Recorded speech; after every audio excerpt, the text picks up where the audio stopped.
Someone asked the question during a PD I was doing, and I didn't know the answer. The question was whether you could insert some sort of picture or icon in the middle of, let's say, the title of an assignment in Google Classroom, or really anywhere in Google Classroom.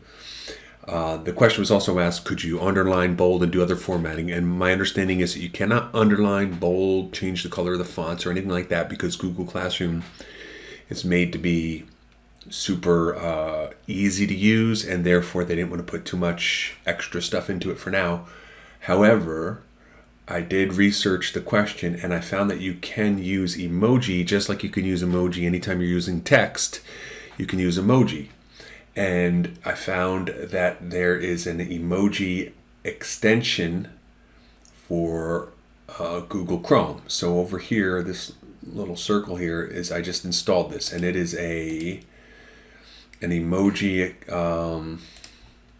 emoji keyboard by Joy Pixels. So if you add that as a Chrome extension, so if you just do a search and find your Chrome extension store and search for this one, you'll be able to install this extension, which will follow your account anywhere you go. So then, if you're in, say, Google Classroom and you want to highlight, like let's say you wanted to add this, now you're limited to, whatever the 3,000 emoji that there are, but at least you could put a little picture in there and add it to the text. So let's say here's my CAD drawing assignment that I give my students all the time.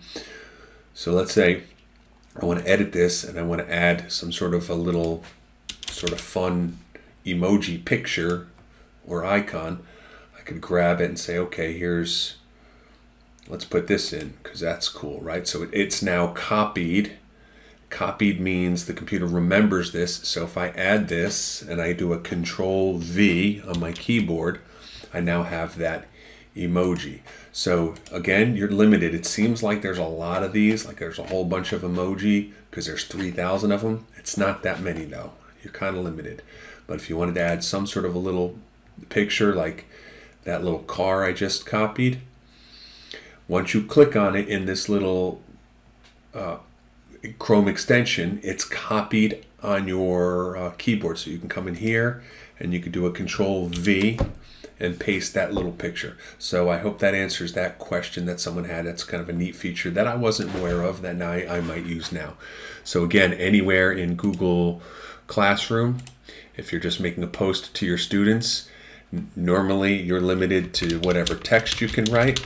But if you want to get some sort of little graphics in there, feel free to, I don't know how that works actually, but you can go through and find some different emoji that give you some pictures, which is nice if you want to make points and you want to kind of use them as like bullet points.